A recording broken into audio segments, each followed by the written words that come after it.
Hi. Betting రాయలకి, betting రాజులకి చక్రవర్తి మన 'సోనూ సూద్' అండి. మామూలు చిన్న చేపలు, సొర చేపలు కాదు. ఈయన ఏకంగా డైనోసార్.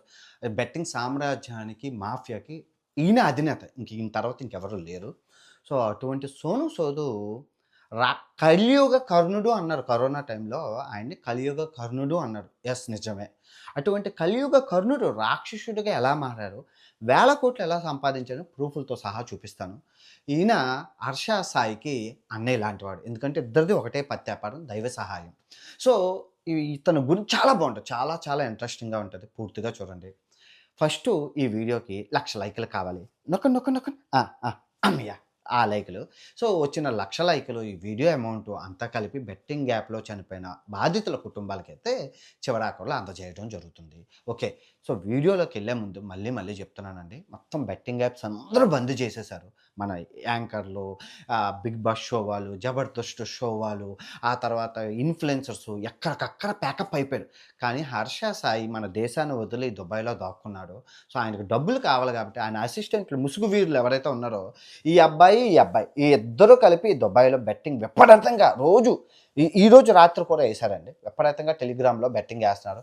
సో, మనోళ్ళు అలవాటు పడ్డారు కదా! తాగుడుకి, స్మోకింగ్‌కి బానిసలైపోయిన బ్యాచ్ ఎవరైతే ఉంటారో, ఈ బెట్టింగ్‌కి బానిసలైపోయిన వాళ్ళు దుబాయ్ అకౌంట్స్‌లోనేసి మరీ ఆడేస్తున్నారండి.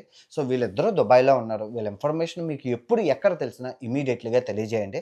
తర్వాత యాక్షన్ అనేది మన ఇండియన్ గవర్నమెంట్‌తో ఎలా చేయాలి అన్నది నేను చెప్తాను. ఓకే. ఇది పక్కన పెట్టండి. ఇది 'హర్ష సాయి' చేయిస్తున్నాడు. Please be careful. ఈ దుబాయ్‌లో ఉన్న వాళ్ళు ఎవరైనా ఉంటే గనుక చాలా జాగ్రత్తగా ఉండండి. ఈ బెట్టింగ్ ఊబిలో పడకండి. ఓకే. ఇప్పుడు పాయింట్‌లోకెళ్తే మన 'సోనూ సూద్' గారు స్వతహాగా చాలా పేదవాడండి. చాలా చాలా పేదవాడు.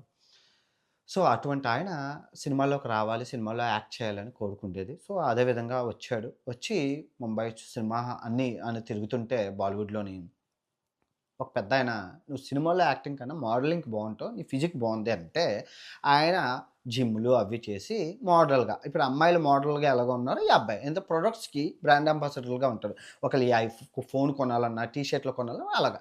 సో, చిన్న చితకా చేసుకొని మంచి సెటిల్ అయ్యాడు. తర్వాత తమిళ్ మూవీస్‌లో ఆయనకి అవకాశం వచ్చింది. సెట్ అయ్యారు. సో, ఆ తర్వాత 'అరుంధతి', మన మూవీలు ఏవైతే ఉన్నాయో 'పూరి జగన్నాథ్' గారి మూవీలు, తర్వాత 'అతడు' మూవీలు ఇయన్నీ రావడం వల్ల మన తెలుగోళ్ళందరికీ పరిచయం అయ్యాడు. ఒక మంచి విలన్‌గా ఓ మోస్తారు విలన్స్ అందరిలో 'ప్రకాష్ రాజ్' గారు, 'సోనూ సూద్' అలాగా మంచి బానే ఉన్నది. అంతా బాగా ఉంది. మీ అందరికీ తెలుసు. సో, కరోనా మహమ్మారొచ్చింది. సో, కరోనా మహమ్మారొచ్చేటప్పుడు సో, ఈయన అందరూ లాక్‌డౌన్‌లో ఉన్నట్లు ఈయన కూడా లాక్‌డౌన్‌లోనే ఉన్నాడు. సో, లాక్‌డౌన్‌లో ఉండేటప్పుడు సో, లాక్‌డౌన్‌లో ఎక్కడికక్కడ ఉండిపోయి పాపం వాళ్ళు ఈ గమ్యస్థానాలు చేరడానికి చాలా వలస కూలీలు ఉంటారు కదా!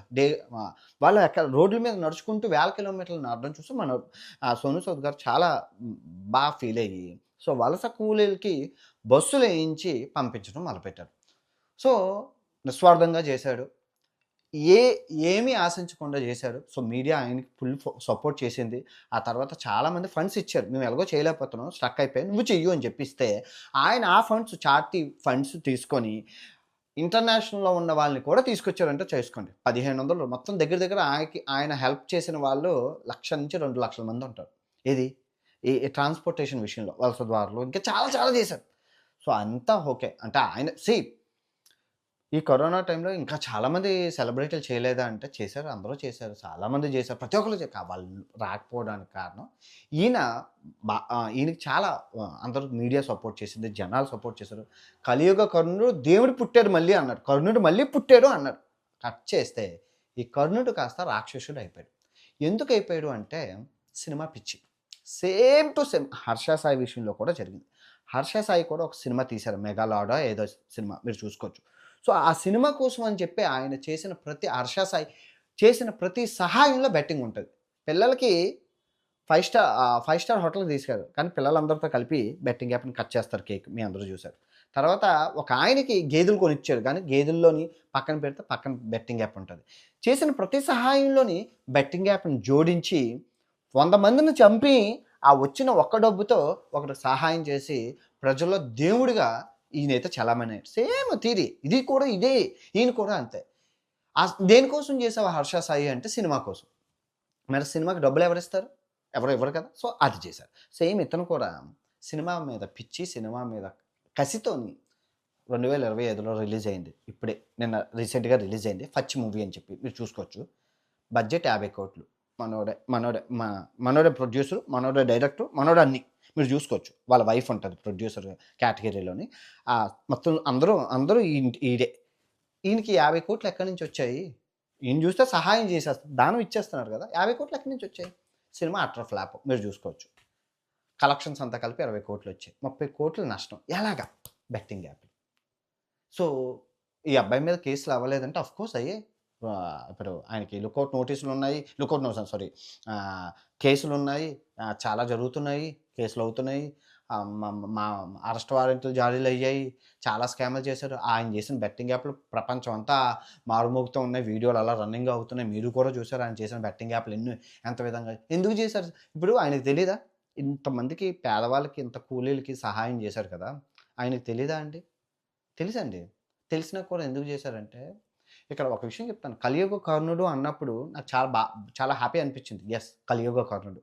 కర్ణుడు ఇంక దానవీర సూరకర్ణ కర్ణుడు మించినోడు ప్రపంచంలో లేడు. అంత గొప్ప నాకు కర్ణుడు అంటే చాలా, చాలా ఇష్టం. కానీ అన్ని పుణ్యాలు చేసినా అధర్మం వైపు ఉన్నాడు కాబట్టి ఆయన పతనం స్టార్ట్ అయింది. సో, నువ్వు అంటే ఎన్ని పాపాలు చేసినా ధర్మం వైపు ఉండడం అంటే మరి శ్రీకృష్ణుడు కూడా చాలా చేశారు. కానీ ఆయన ధర్మం వైపు ఉండి చేశారు. ఈయన అధర్మం వైపు ఉండి చేశారు. సో, ధర్మానికి, అధర్మానికి ఇక్కడ తేడా మీరు గుర్తుపెట్టుకోవాలి. శ్రీకృష్ణుడు కూడా ఎన్నో మందిని చంపించలేదు. ఆయన తెలివితోని. కానీ ధర్మం వైపు ఉండి చేశాడు. అధర్మం వైపు ఉండి చేయడం, ధర్మం వైపు ఉండి చేయడానికి తేడా ఇదే. ఇంకోసారి మళ్ళీ చెప్తాను చాలా బావుంటది ఈ టాపిక్. ధర్మం, అధర్మం అనేది. సో, అటువంటి కర్ణుడు కూడా ఎన్నో దానాలు చేశారు గానీ, ఎన్నో ఆఖరికి శక్తివంతమైన కవచకుండలాలు ఇచ్చేటప్పుడు కూడా ఇంద్రుడు నీకేం కావాలి అంటే, ఇప్పుడు నేనిచ్చిన దానం నా చెయ్య పైనుంది, నీ చెయ్యి కిందనుంది. ఇప్పుడు నువ్వు నాకిస్తే నా చెయ్యి కిందనుంటది, నీ చెయ్యి పైనుంటది. ఇప్పుడు నేనిచ్చిన దానం నువ్వు మళ్ళీ నాకు తిరిగి ఏవైనా ఇస్తే అదే వ్యాపారం అవుతది.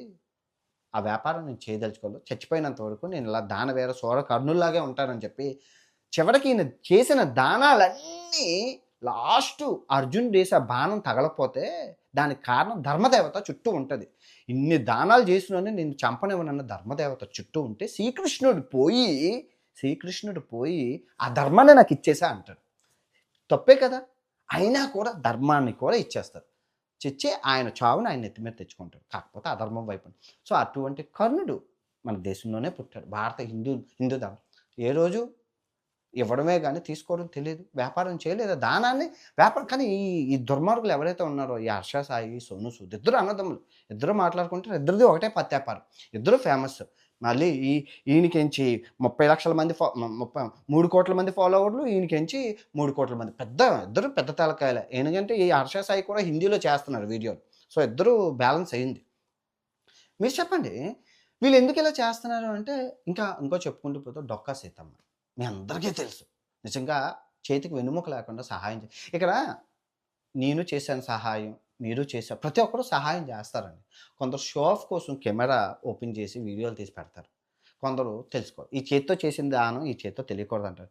నేను కూడా మీరు నమ్ముతారు. నాకు ఎంత చేతనైతే నా దగ్గర ఎంతుంటే అంత నేను దానం చేశాను. కొన్ని బయటకొస్తాయి. కొన్ని బయటకు రావు. కొన్ని సందర్భానుసారం చెప్పాల్సొస్తది. చెప్పుకొని పోతాయి. కానీ ఏ రోజు దాన్ని వ్యాపారం చేయలేదు. కానీ వీళ్ళు చేసిన ప్రతీదీ వ్యాపారం రూపంలోనే ఉంటుంది. ఎవరు సహాయం చేయమంటున్నారో ఎవరు బెట్టింగ్ యాప్. నువ్వు బెట్టింగ్ యాప్‌లు చేయకుండా ఇంకా చాలా ప్రొడక్ట్స్ లేవు. టీ షర్ట్‌లు అమ్ముకోవచ్చు, కప్పులు అమ్ముకోవచ్చు, ఇదైతే పత్తి గింజలు అమ్ముకోవచ్చు. ఎన్నైనా అమ్ముకోవచ్చు. ఏదైనా చేసి చేయొచ్చు. ఇప్పుడు ఈ హర్ష సాయి అనే అబ్బాయి విశాఖపట్నంలోని ఎన్ని షాపింగ్ మాల్‌లు లేవు. అన్ని షాపింగ్ మాల్‌లు చేసుకొని వచ్చే డబ్బు కన్నా ఒక్క బెట్టింగ్ యాప్ 20 సెకన్‌లో 10,00,00,000 వస్తాయని ఆ అబ్బాయే చెప్పాడు కదా! 20 సెకన్‌లో 10,00,00,000. 20 సెకన్‌లో 10,00,00,000 ఎందుకు ఇస్తున్నారని మీరెప్పుడైనా ఆలోచించారా? ఏంటి అంత గొప్ప 20 సెకన్‌లో 10,00,00,000 వచ్చే వ్యాపారం ఏంటి? ఇప్పుడు ఈ ఈడీ ఎండోర్స్‌మెంట్ డిపార్ట్‌మెంట్ ఎందుకు దిగింది రంగంలోకి? ఇంత హవాలా చేప కింద నీరులాగా ఇంత జరుగుతుందని. ఇప్పుడు సోనూ సూద్ మీద కేసులు లేవంటే చాలా ఉన్నాయి. రన్నింగ్‌లో ఉన్నాయి. ఆయన కూడా అటెండ్ అవుతున్నారు. ఆయన కూడా ఎక్స్‌ప్లనేషన్ ఇచ్చుకుంటున్నారు. ఆయన కూడా తప్పే అండి. కర్మ ఎవ్వరిని వదలదు. నిన్న మొన్న వాళ్ళ ఆవిడకి యాక్సిడెంట్ కూడా అయింది. సోనూ సూద్ గారి ఆవిడకి. నేనేం చెప్తానంటే, నువ్వు సహాయం చెయ్యకపో ఎవ్వడేమనడు. భగవంతుడు కూడా అన్నాడు. నువ్వు సహాయం చేయకపోయినా పర్వాలేదు కానీ హాని చేయకు. దేవుడు మన మన కర్మ సిద్ధాంతం ఏం చెప్తుందంటే భారతదేశంలో సహాయం చేయకపోయినా పర్వాలేదు కానీ హాని చేయకు. కానీ వీళ్ళు సహాయం చేస్తూ హాని చేస్తున్నారు. ఏమంటే సహాయం చేయడానికి ఈ హాని చేయాలంటున్నారు. అంటే బెట్టింగ్ యాప్స్ ప్రమోట్ చేయాలంటున్నారు. ఎక్కడ ఆగుతున్నదండి? ఎవరు ఆగుతున్నారు? ఎవ్వరు ఆగట్లేదు. ఇప్పుడు వీళ్ళు వీళ్ళు ఇక్కడ ఇండియా నుంచి అవ్వట్లేదైనా దుబాయ్ ఎళ్లి దుబాయ్‌లో చేయిస్తున్నారంటే అర్థం చేసుకోండి. మీరు దుబాయ్ వెళ్లి దుబాయ్‌లో చేయిస్తున్నారు బెట్టింగ్ యాప్స్‌ని. ఎలా అరికట్టగలం చెప్పండి? ఇప్పుడు పాకిస్తాన్, ఈ చైనా మన భారతదేశాన్ని ఎక్కడ టార్గెట్ చేయాలి? ఏ సందు దొరికినా టార్గెట్ చేయడానికి వాళ్ళు 1000 కళ్ళతో వేచేస్తున్నారు. ఎందుకంటే ఇది ఈ యుద్ధం ఎలా అంటే బాంబులే ఎయ్యక్కర్లేదండి. మన భారతదేశానికి వెన్నెముక యువత. ఆ యువతను మనం డిస్ట్రాయ్ చేసేస్తే పోతది. మీరు చెప్పండి ఈ ఐపీఎల్ సీజన్‌లో విపరీతంగా బెట్టింగ్ జరగాలి. లాస్ట్ ఇయర్ జరిగింది. ఈ ఇయర్ ఎందుకు జరగట్లేదు? మీరు చెప్పండి ఎందుకు జరగట్లేదు? ఇంటికో పువ్వు ఈశ్వరుడికో దండ అన్నట్లు ఎంతోమంది ఎన్ని వీడియోలు పోలీసుల రంగంలోకి, సీఎంల రంగంలోకి దిగడం బట్టే నియంత్రించగలిసాం. అది అవేర్‌నెస్‌లో భాగంగా నేను కూడా ఎన్ని దెబ్బలు తిన్నా, ఎన్ని మంది తిట్టినా ఐ డోంట్ కేర్ అది పక్కన ఈ చెవితో విని, ఈ చెవితో వదిలేయడమే తప్ప నా గురి బెట్టింగ్ యాప్‌ల మీద అవగాహన ఇవ్వడం. అది ప్రజల్లోకెళ్ళాలి. ఎళ్ళినంత వరకు వాళ్ళు ఇంక మాని ఇంకా దానికొక పర్ఫెక్ట్ సొల్యూషన్ వస్తది. ఇంతవరకు వచ్చింది ఇంక మెట్రో మీద బెట్టింగ్ యాప్‌లు ఉన్నాయన్నారు. ఎళ్లి చూడండి మెట్రో బెట్టింగ్ యాప్. ఆ ఎండీ కూడా జైల్లోకెళ్ళిపోయారు. అయిపోయిందిగా. ఖేల్ ఖతం దుకాన్ బంద్. ఇంకా ఐ విష్ మీరు నాకు సపోర్ట్ చేస్తారని కోరుకుంటున్నాను. మళ్ళీ చెప్తున్నాను. దీన్ని పూర్తిగా నాశనం చేసి యువతని సన్మార్గంలో నడిపించాల్సిన బాధ్యత మనందరిది. ఓకే. ఈ వీడియో ఎంతటితో సమాప్తం. తిరిగి మరో పెద్ద ఇంకా ఈ సోనూ సూద్ కన్నా ఇంకా పెద్ద పత్తిగింజ రాబోతున్నాడు. అసలు ఆయన గురించి తెలుసుకున్నాక షాక్ అయిపోతారు మీరు. ఓకే. బాయ్.